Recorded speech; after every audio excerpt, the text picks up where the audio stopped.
Good morning. My name is Craig Strong. I work for the town of Brookhaven as a bay management specialist too. This morning we're out on Bellport Bay near Ho-Hum Beach outside of the National Seashore planting hard clam seed of approximately 15 to 25 millimeters. In the past, we've come out here planting oysters or on the North Shore planting oysters, but we also grow 1.5 million hard clams a year, most of which have gone into Bellport Bay since last September.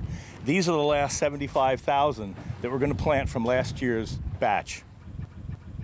My name is Dwight Surgan. I'm a bay management specialist with the town of Brookhaven.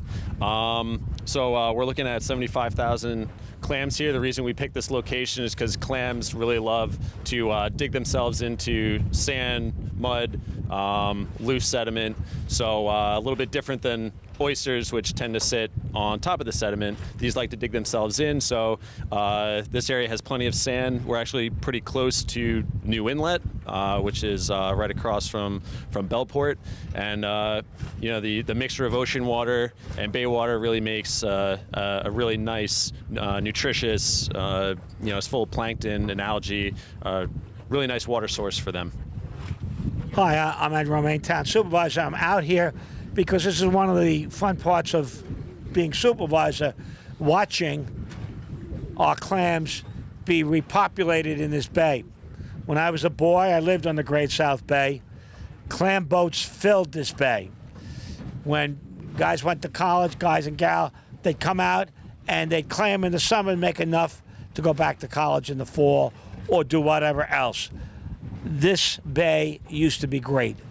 And then we had a number of brown tides, we had a number of other things, and our clam population died, our oyster population died. We've been working ever since to repopulate the bay, to make agriculture a thriving industry once again. These clams represent a step in the right direction. We have a hatchery, a shellfish hatchery on the North Shore in Mount Sinai in Cedar Beach, and there we grow 1.5 million clams and about 2 million oyster seeds that are planted, and we try to bring them back. Their survival rate varies from year to year. Some years it's great, it's close to 100%, and some years it's terrible, it's close to 0%. You don't know. Although our best chance for survival is in areas right here by the new inlet that was created by Superstorm Sandy that has helped cleanse this eastern part of Great South Bay. The bay isn't doing that great further west, but right here in what we call Bellport Bay, the Bellport Bay section of Great South Bay is great. We've come out here with our harbor masters and our bay constables.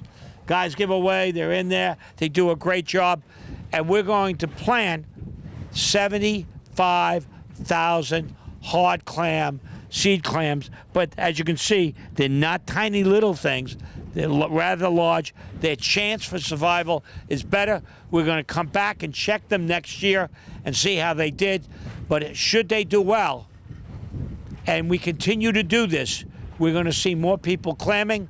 We're going to see it return to the bay it used to be. And with that, we're going to start tossing.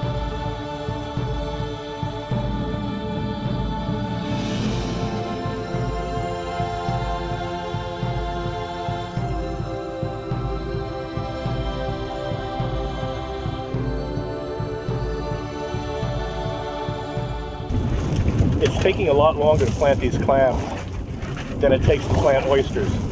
Oyster densities have been worked out over the years, especially in commercial operations.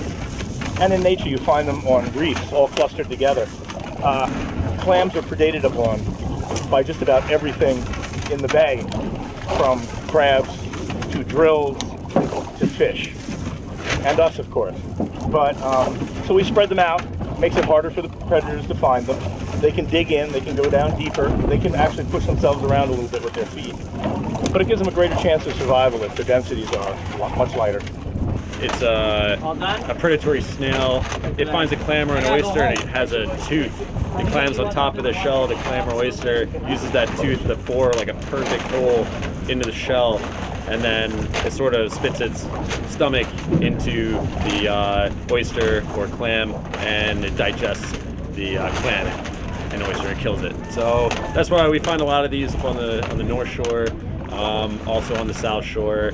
It's just one of those, one of those predators out there that, if we can help it, we try not to put them in areas where they're shellfish in areas where there's a lot of them, or try to keep them out of our system. But it's kind of inevitable. I mean, they're around, so. But yeah, that's the oyster drill.